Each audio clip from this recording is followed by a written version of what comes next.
జై శ్రీరామ్. శ్రీమాత్రే నమః. శ్రీ గురుభ్యో నమః. 2026 సంవత్సరం జూలై నెల యొక్క మాస ఫలితాలు.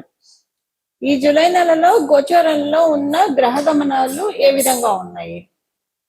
వృషభ రాశిలో మంగళ సంచారం, ఈ మాసం మొత్తం కూడా మంగళ సంచారం వృషభ రాశిలో ఉంటుంది.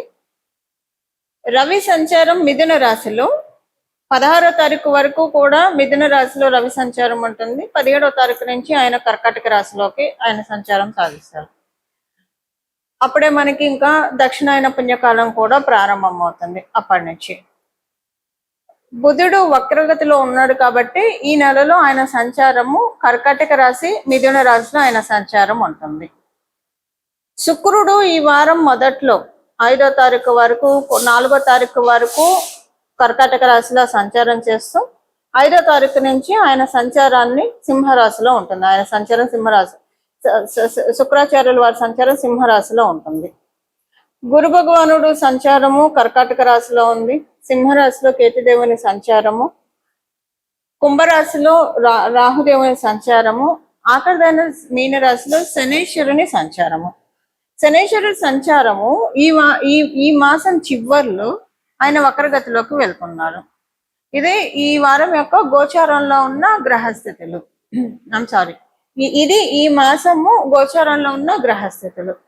ఈ మాసంలో ఉన్న ఈ గోచార గ్రహస్థితుల్ని అనుసరించి ఎలాంటి ఫలితాలు ద్వాదశ రాశుల వాళ్ళకి, ద్వాదశ లగ్నాల వాళ్ళకి ఉండబోతున్నాయి. అలాగే ఈ మాసము గోచారంలో గ్రహ గమనాలు ఎలాగున్నాయి అంటే మంచి స్థానాల్లో ఉన్నాయా, ఏదైనా జాగ్రత్తలను సూచిస్తున్నాయా, ఏదైనా శుభత్వాన్ని సూచిస్తున్నాయా? ప్రత్యేకాంశం ఏంటంటే గోచారంలో ఈ మాసం చివరిలో శనేశ్వరుడు మళ్ళీ మనం సపరేట్ గా ఒక వీడియోలో నేను చెప్తాను ఎలా ఉంటుంది అనేది. ఇది కొంతమందికి చాలా బాగా ఉంటుంది. ఏలినాడులో ఉన్న వాళ్ళకి బాగా ఉంటుంది ఇప్పుడు వక్రగతి, అష్టమ శ్రేణిలో ఉన్న వాళ్ళకి బాగా ఉంటుంది, అర్ధాష్టమ శ్రేణిలో ఉన్న వాళ్ళకి బాగా ఉంటుంది. ఒక రిలీవింగ్ ఫ్యాక్టర్ అనుకోండి ఈ ఏలినాడు శని, అష్టమ శని, అర్ధాష్టమ శనిలో ఉన్న వాళ్ళకి అది ఈ మాసం చివరి నుంచి స్టార్ట్ అవుతుంది. అలాగే కంటక శనిలో ఉన్న వాళ్ళకి కూడా ఈ పాయింట్ వర్తిస్తుంది. ఇది మోస్ట్ స్పెషల్ అంశము గోచారంలో. ఇంకొకటి ఏంటంటే మనందరికీ తెలిసిన దేవగురువు అయిన బృహస్పతి కర్కాటక రాశిలో ఆయన సంచారము, రవి కూడా ఈ మాసం మధ్యలో కర్కాటక రాశిలోకి రావడం, అన్ని మాసాల్లోకెల్లా అన్ని రాశుల్లో ఆయన సంచారం కంటే కూడా దేవగురువు అయిన బృహస్పతి సంచారము కర్కాటక రాశిలో, ధనుసు రాశిలో మీన రాశిలో ఈయన సంచారం చాలా స్పెషల్ గా ఉంటుంది. ఇప్పుడు ఇది ఈయన సమక్షంలో సూర్యనారాయణ మూర్తి కర్కాటక రాశిలో ప్రవేశం అంటే దక్షిణాయన పుణ్యకాలం ప్రారంభం అవుతుంది. ఇది చాలా మంచిది.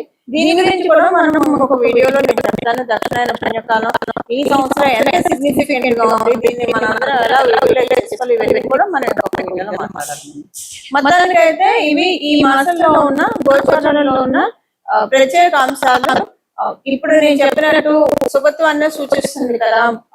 శనేశ్వరుడు వక్రగతిలోకి వెళ్ళడం కొన్ని రాశుల వాళ్ళకి నేను చెప్పాను కదా. ఏలినాడు శనిలో ఉన్న వాళ్ళకి, అష్టమ శనిలో ఉన్న వాళ్ళకి, అర్ధాష్టమ శనిలో ఉన్న వాళ్ళకి, కంటక శనిలో ఉన్న వాళ్ళకి వీళ్ళందరికీ ఊరట ఇస్తుంది. అట్ ద సేమ్ టైం వృషభ తులా రాశుల వాళ్ళకి కొంత ప్రతికూలం పూర్తిగా అని చెప్పను, అలాగని అనుకూలంగా కూడా ఉండదు, అలా ఉంటుంది. ఇవి ఈ మాసంలో ఉన్న గోచార గ్రహస్థితులు. అలాగే ఇప్పుడు గోచార గ్రహస్థితులను అనుసరించి ద్వాదశ రాశుల వాళ్ళకి, ద్వాదశ లగ్నాల వాళ్ళకి ఎలాంటి ఫలితాలు ఉంటాయో మనం పరిశీలిద్దాం. మకర రాశి మకర లగ్నాల్లో పుట్టిన వాళ్ళకి, మకర రాశిలో పుట్టిన వాళ్ళకి ఈ మాసం మధ్యలో నుంచి కొంత మీ వాక్కు పట్ల మీరు జాగ్రత్త వహించాలి. మీ కుటుంబ సభ్యులు, మీ ఫైనాన్సెస్ పట్ల కూడా కొంత జాగ్రత్త వహించాలి. అనవసరమైన ఖర్చులు మీకు తెలియకుండానే, అంటే తెలియకుండా ఎందుకు జరుగుతుంది, తెలియకుండా జరగదు. ఒక్కొక్కసారి ఆ టైంలో అది కరెక్ట్ అనిపిస్తుంది చేసే ఖర్చు.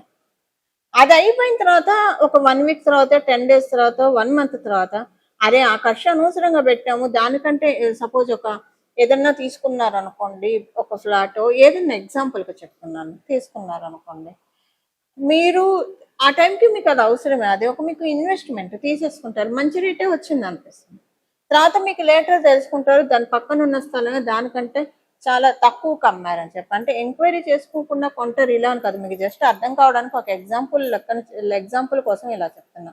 అలా ఖర్చు, అనవసరమైన ఖర్చు అయితే మనం చెయ్యము, కాదే చేసిన 1 వీక్ తర్వాత తెలుస్తుంది అలాంటివి ఉంటే. అందుకని 1-2 సార్లు ఆలోచించుకోండి. డబ్బు విషయంలో కొంచెం కేర్ఫుల్ గా ఉండండి.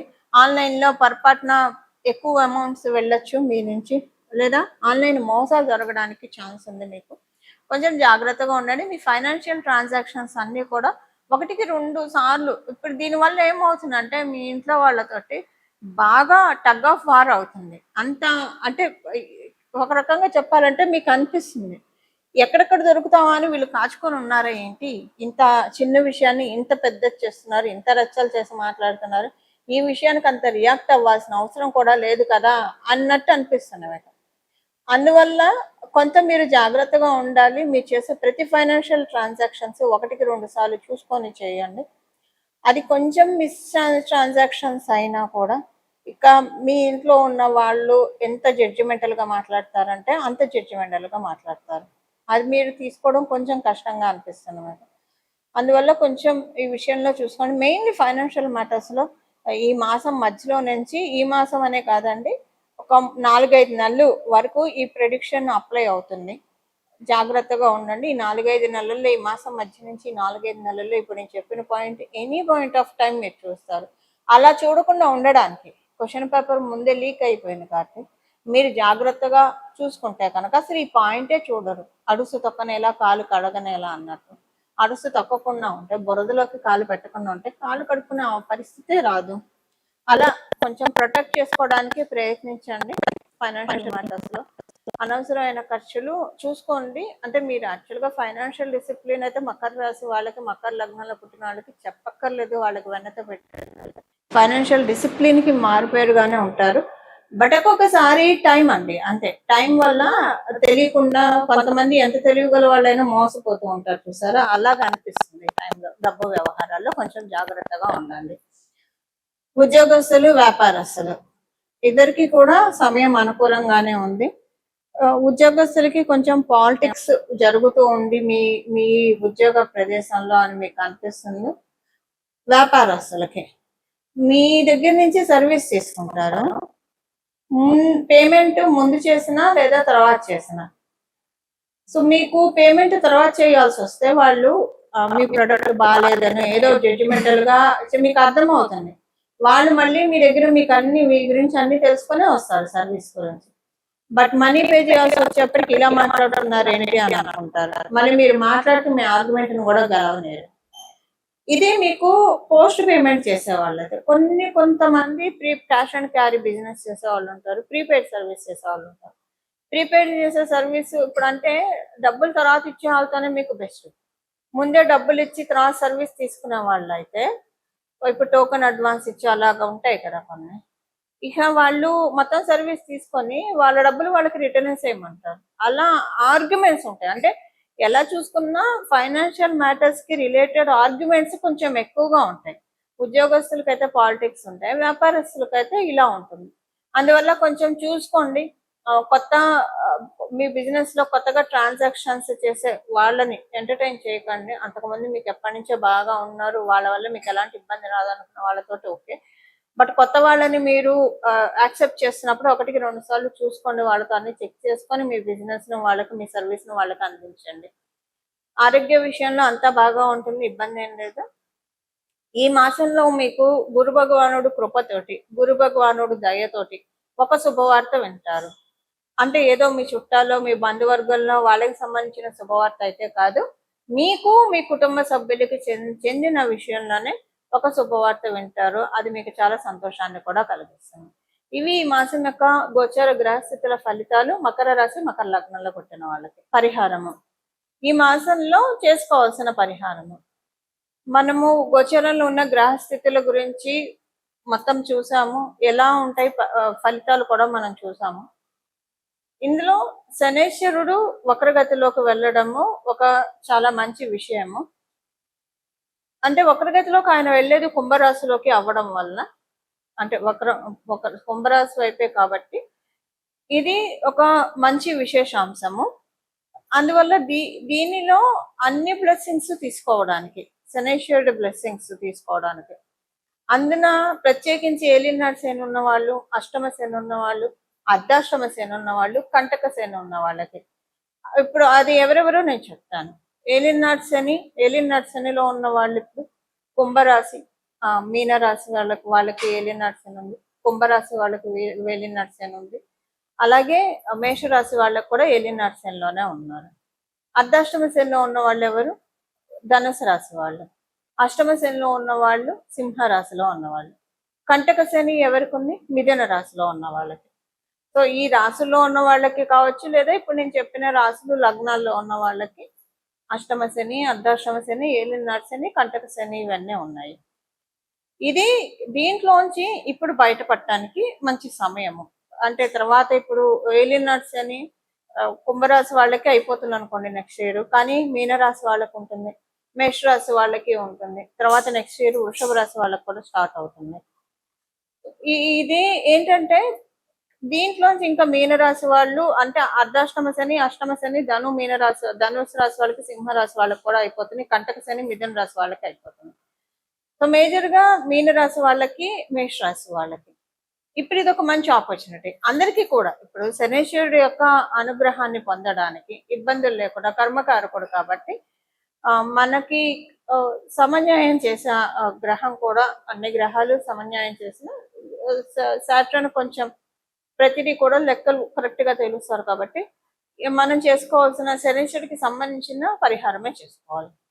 దీనికి బెస్ట్ థింగ్ ఏంటంటే మీకు మీ ఇంటి దగ్గర ఏదన్నా భద్రకాళి అమ్మవారి ఆలయం ఉంటే ఆలయాన్ని దర్శించి రావడము, అలాగే విష్ణుమూర్తి ఆరాధన లేదా పరమశివుడికి ప్రతిరోజు సాయంత్రం పూట ఈ మాసం మొత్తం కూడా లేదా మీరైనా సరే అభిషేకం చేసి రావడము, ఈ మూడిట్లో ఏదైనా చేయవచ్చు. అసలు ఇవేం చేయలేమని అనుకున్న వాళ్ళు ప్రతిరోజు మీకు ఏ గుడి కుదిరితే ఆ గుడికి చెప్పులు లేకుండా కాళ్ళకి వీలుంటే, మీకు అవకాశం ఉంటే కనుక కాళ్ళకి చెప్పులు లేకుండా వెళ్ళి దర్శనం చేసుకున్నాను. అవకాశం లేని వాళ్ళు అంటే కొంతమందికి షుగర్ ఇలాంటి ప్రాబ్లం ఉన్న వాళ్ళు చెప్పులు లేకుండా నడవలేరు. సో అలా మీకు ఆరోగ్యరీత్యా ఇబ్బందులు ఉంటే చెప్పులు వేసుకొని వెళ్ళవచ్చు. బట్ వీలుంటే ఈ మాసం మొత్తం కూడా ఏదో ఒక దేవాలయానికి ప్రతిరోజు కుదిరితే ఒకటే టైంలో దర్శనం చేసుకోండి, చాలా మంచి ఫలితాలు వస్తాయి. ఒకవేళ ఒకటే టైంలో చేసుకోవడానికి కుదరలేదు, మీరు పొద్దున సాయంత్రము మీకు ఎప్పుడు కుదిరితే అప్పుడు, సాయంత్రం అయితే మళ్ళీ స్నానం చేసి శుచిగానే వెళ్ళాలి దేవాలయానికి. ఉదయాన్నే అయితే స్నానం చేసి ఉదయాన్నే అయితే ఇంకా బెస్ట్. సో మీకు ఏ టైంలో కుదురుతుంది ఆ టైంలో మీరు దేవాలయానికి వెళ్ళడానికి ప్రయత్నించండి. ఇప్పుడు నేను చెప్పిన వీటిలో ఏదైనా చేసుకోవచ్చు, లేదా రోజు లలిత సహస్రనామం చదివినా కూడా మంచి ఫలితాలు వస్తాయి. వీటిలో ఏదైనా చేసుకుంటే కనుక శనీశ్వరుడు మంచి ఫలితాల్ని ఇవ్వడానికి చాలా చక్కటి, అంటే ఇప్పుడు ఉన్న ఈ వక్రగతిలో ఉన్న శనీశ్వరుడు చాలా మంచి రిజల్ట్స్ ఇవ్వడానికి అందరికీ కూడా అవకాశం చక్కగా ఉంటుంది. ఇవి ఈ మాసం యొక్క గోచర గ్రహస్థితుల్ని అనుసరించిన ఫలితాలు, అలాగే తదనుగుణంగా చేసుకోవాల్సిన పరిహారం. ఇలాగా మనందరం కూడా భగవద్గీతకి పాత్రలు అవ్వాలని చెప్పి మనస్ఫూర్తిగా నేను కూడా పరమశివుణ్ణి శిరస్సు ఉంచి ప్రణామం చేస్తూ మంగళం. నమో భగవతే వాసుదేవాయ.